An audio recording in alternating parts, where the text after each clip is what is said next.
but she's still your mother. Don't disrespect her. Ang susunod na programa ay rated PG.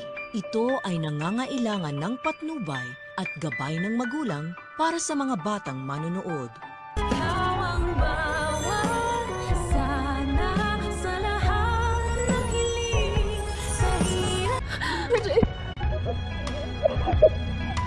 Masyado naman yatang obvious ang strategy ng mag-amang Eric at Justin para sa kanilang masamang balak sa Apex. Maisipan kasi ni Eric na kailangan nilang mag-ingat ng kanyang anak upang hindi sila mahalata ni Giselle sa kanilang masamang pakay na paghihiganti nga dito. Sasamantalahin ni Eric ang pagkakataon na muli na namang binabastos ng kanyang anak na si Justin ang kanyang ina na si Giselle. Dahil nang hinagis ni Justin ang binigay na bulaklak ng kanyang nanay, ay papagitna naman itong si Eric at sasawayin si Justin. Pakunwaring pagagalitan ni Eric si Justin at sasabihan niya ito na hindi porket galit siya sa kanyang nanay na si Giselle ay babastusin niya na ito. Kailangan niya pa rin daw irespeto ang kanyang ina dahil nga ito ang nagduwal sa kanya sa mundong ibabaw. Biglang bigla naman si Justin dahil hindi niya inaakala na sasawayin siya ng kanyang ama. Pero eventually ay maunawaan din naman ni Justin ang ginagawang strategy ng kanyang amang si Eric upang hindi nga sila mapaghinalaan ni Giselle sa kanilang balak at maging positibo ang tingin ni Giselle kay Eric habang ginagawa nila ang kanilang plano. Sa kabilang banda, nanumbalik na naman nga ang kinatatakutan nitong si Lynette at ito'y walang iba nga kundi ang isa sa mga tauhan ni Moira na umihag sa kanya sa kanilang bahay dahil nakita niya nga ito habang sila'y naglalakad ni Diyosa sa kalsada na tila nagpapagaling pa rin sa kanyang pilay na tinamo sa kanyang pakikipagbuno sa mga pulis at kay Carlos. Kaya naman habang nasa restaurant itong si Lynette ay hindi pa rin mawala sa kanyang isipan ang kanyang nakita